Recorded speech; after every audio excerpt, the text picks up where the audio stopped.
الحمد لله هدانا إلى صراط مستقيم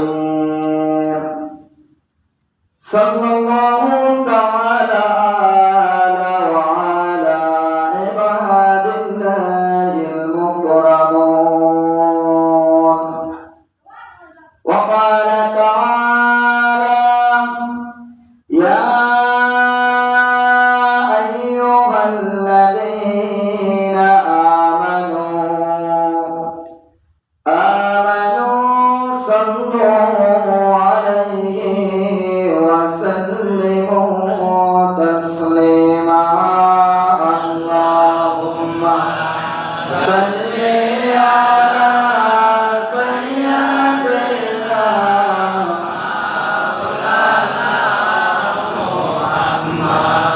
وعلى آل سيدنا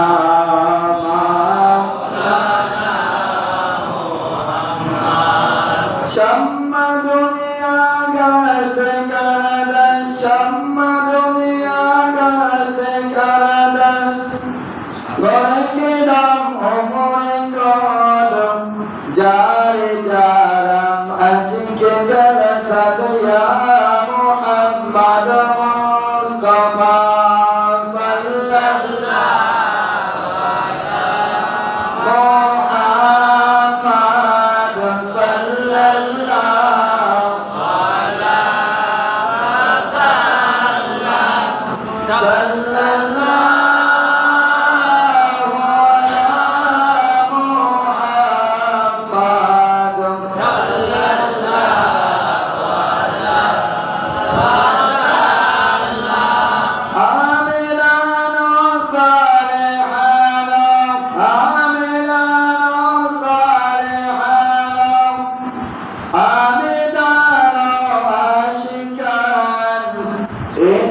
جاري بحر شفاعة يا محمد مصطفى صلى الله على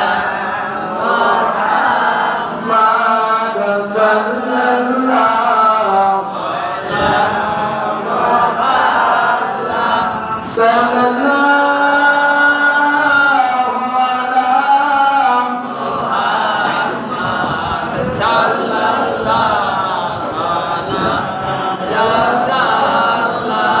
فمحمدنا هو سيدنا كان ينجلنا لإجابته بلاغ العلا بكماله كشف الدجى بجماله حسنت جميع خصاله صلوا عليه وعليه معزز محترم সম্মানিত মুসলিয়ান কিরাম আল্লাহ সুবহানাহু ওয়া তাআলা দরবারে অসংখ্য অগণিত শুকর সুজুদ যে মহান রব্বুল আলামিন আজকে পবিত্র শুক্রবার জুমার দিন সপ্তাহের শ্রেষ্ঠ দিন শুক্রবার দিন গরিব হাজার দিন তো শুক্রবার দিন আল্লাহ রাব্বুল আলামিন আমাদেরকে জুমা নামাজ পড়ার উদ্দেশ্যে আল্লাহর মসজিদে আসার বসার তৌফিক ইনায়াত করেছেন সেই জন্য মালিকের দরবারে মানে সবটুকু ভালোবাসা উজাড় করে সিংহ শান্তদের মতো পর্যন্ত একবার বলে আলহামদুলিল্লাহ। সম্মানিত হাজিরিন আরো প্রশংসা আল্লাহ রাব্বুল আলামিনের কাছে যে রমজান মাস সম্মানিত একটি মাস, ঠিক কিনা বলেন? আরবি 12টি মাসের ভিতরে সর্বপ্রথম মাস মুহররম মাস, বলে আলহামদুলিল্লাহ। সর্বপ্রথম মুহররম মাস, আর আজকে মুহররম মাস শুরুর প্রথম দিন। একদিকে মুহররম মাস সম্মানিত, আর একদিকে শুক্রবার দিন পবিত্র জুমার দিন সম্মানিত। জোরে বলে সুবহানাল্লাহ। তাই মুহররম মাসটি অনেক দামি একটি মাস, ঠিক কিনা বলেন? একটি সম্মানিত একটি মাস, কারণ এই মাসে আদম আলাইহিস সালাম থেকে ঈসা রূহুল্লাহ এবং আমাদের নবী মুহাম্মদ সাল্লাল্লাহু আলাইহি ওয়াসাল্লাম সমস্ত নবী রাসূল আম্বিয়া কিরাম যারা চলে গেছে এদের অনেক কিছু ঘটনা ঘটছে মুহররম মাসে। জোরে আলহামদুলিল্লাহ। সম্মানিত হাজিরিন, তাই সেই মুহররম মাসটি মনে রাখার মতো একটি মাস। মুহররম মাসের 10 তারিখ আশুরা, ঠিক কিনা বলেন? এটা কি সবাই ইমানদার তারা ভুলতে পারে না, কারণ হাসান হুসাইন কারবালার শহীদ হয়েছেন। হুসাইন কারবালার শহীদ হয়েছেন যে এত নম্রভাবে এত কষ্ট করে। এটা একটি মুমিন বান্দাদের আজকে মনে রাখার একটি দিন, ঠিক কিনা বলেন? তাই এটা একটি এমন একটি দিন, তাই এই মাসটি আপনার মুসা আলাইহিস সালাম বলেন আদম আলাইহিস সালাম আপনার যে 350 বছর কাঁদছেন, কান্দার পরে একটি ভুলের কারণে 350 বছর কাঁদছেন। আর আমরা একটি ভুল করে কয়দিন কাঁদতে বলেন? নামাজ পড়িয়া সিজদা করিয়া একটু আল্লাহর কাছে রোনাজারি করবো, আল্লাহর কাছে কান্না করবো, দুই হাত উঠাবো, তাও আমরা করতে চাই না। এখন আমার করি বেদাত মোনাজাত যাবে না, ইমাম যাবে না, কিন্তু আপনার নামাজ যাবে না, আপনার মিলাদ নাই, কিয়াম নাই, কিছু নাই, সবই বেদাত করে আমরা সব শেষ করছি, ঠিক কিনা বলেন? তাই আল্লাহর কাছে চাবো। আমরা চাই কার কাছে? আল্লাহর কাছে। আমি কোন বান্দার কাছে তো চাইতেছি না। তো এটা কিভাবে বেদাত হয় এটা আমরা বোঝা। নামাজ পড়ছি একটি ভালো কাজ, ঠিক কিনা বলেন? নামাজ পড়িয়া ভুল দেখতে নামাজটা কবুল হয়েছে কিনা আল্লাহর কাছে বলবো, আল্লাহ যাই হয়েছে সূরা কিরাত দোয়া করে পারি না, যেটুকু পারছি সেটুকু বলিয়া নামাজটা আদায় করছি, তুমি এখন কবুলের মালিক তুমি, ঠিক কিনা বলেন? তাই এটা কিভাবে বেদাত হয় ভাই? তাই আমরা এদিকে কান দেব না, ঠিক কিনা বলেন? তাই আপনার এই মুহররম মাসটি এমন একটি মাস যে আদম আলাইহিস সালাম 350 বছর কাঁদছেন, তারপর তার ভুলে কি মাসের আল্লাহ মাফ করতেছে না। একদিন দেখতেছেন দাঁড়াইয়া, ওই দেখেন আমাদের ওখানে লেখা আছে কি আল্লাহ মান্নিয়া চালু করেন ভাবতে, মানে বের হওয়ার, মসজিদ থেকে বের হওয়ার দোয়া। ওইরকম আরশে আজিমে লেখা ছিল লা ইলাহা ইল্লাল্লাহ মুহাম্মাদুর রাসূলুল্লাহ। চিৎকার করে সুবহানাল্লাহ। আদম আলাইহিস সালাম চিন্তা করলেন আল্লাহ তো এক, ওয়াহিদীয়, আল্লাহ মহান, তার কোনো কিছু নাই। আল্লাহর নামের সাথে যে নামটা, ওটা তার বন্ধু হবে, কোন তার প্রিয়জন হবে, সেই জন্য তার নামের সাথে তার নামটা মিলেছে। জোরে বলি সুবহানাল্লাহ। তখন চিন্তা করলেন তাই এই নামটা বলিয়া তারপর একটু আল্লাহর কাছে যাই, দেখি আল্লাহ কি কয়।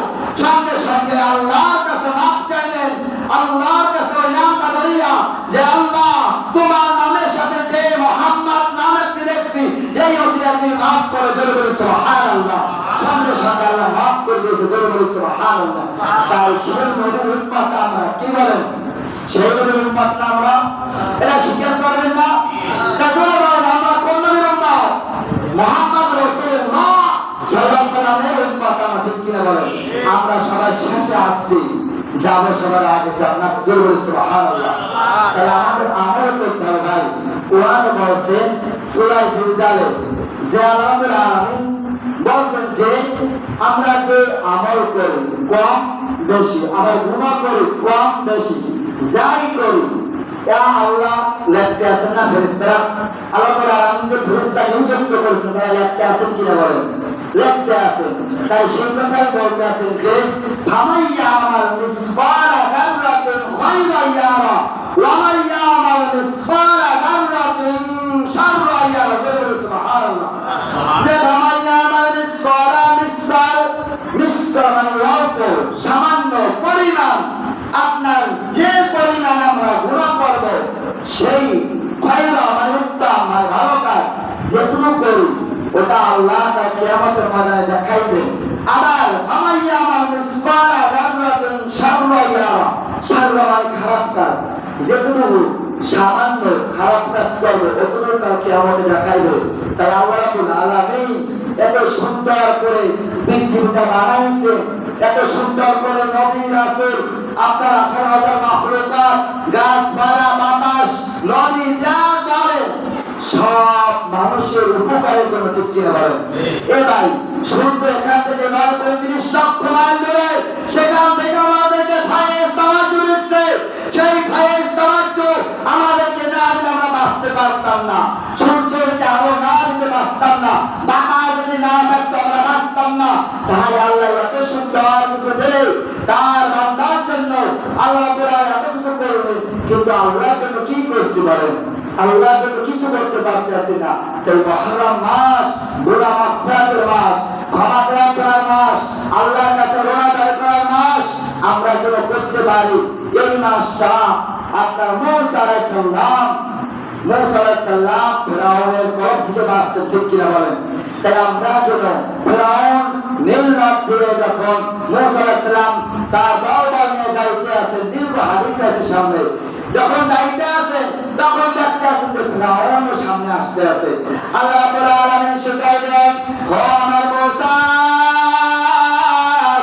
তুমি এখন কি করবে? তুমি তো হতাশ হয়ে গেছো, হতাশের কোনো কারণ নাই।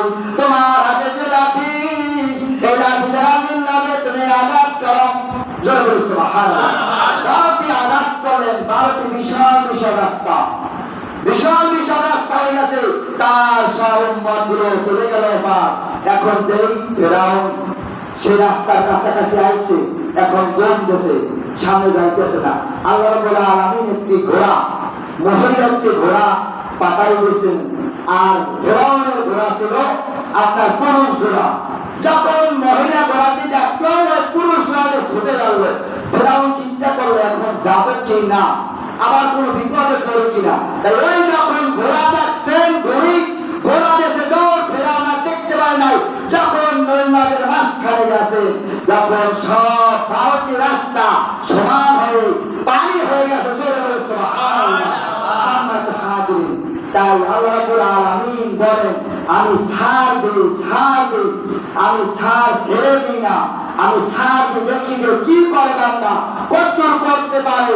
আপনি আমি ছোট বাচ্চারা ঘুরে ঘুরাই না, আপনার তো বয়সে ঘুরে আছে, ঘুরে যখন আপনি ছেড়ে দেন সোজা, যখন ঘুরি না দেন আমি আর আসবো না, যখন টান দেওয়া হয় আস্তে আস্তে আবার কাছে আসা, ঠিক কিনা? আল্লাহ ছাড়তে আছে, দেখে বান্দা কতদূর করতে পারে। যেদিন টান দেবে সেদিন আর উপায় নাই, সেদিন আর উপায় নাই। আমরা এখনই সোজা হই, সাপ বেকা বেকা চলে, যখন মারা যায় তখন সোজা হয়ে যায়, ঠিক কিনা বলেন? তাই মরার আগে সোজা হবেন না, মরার আগে সোজা হইতে পারলে আল্লাহ আমাদেরকে মাফ করবে। আমিন। ওয়া আখিরু দাওয়ানা আমিন। সম্মানিত হাজিরিন।